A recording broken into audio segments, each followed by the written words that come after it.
எனக்குன்னு யார் இருக்கா சோகங்களை சொல்லியாள கண்களில நீரும் இல்ல வாய விட்டு நானும் ஆள எனக்குன்னு யார் இருக்கா சோகங்களை சொல்லியாள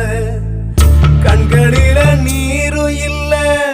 வாய விட்டு நானும் ஆள பெத்தவளும் தெரியவில்லை மத்தவங்க உதவி இல்லை படைத்த இறைவனுக்கு என் மீது கருணை இல்லை.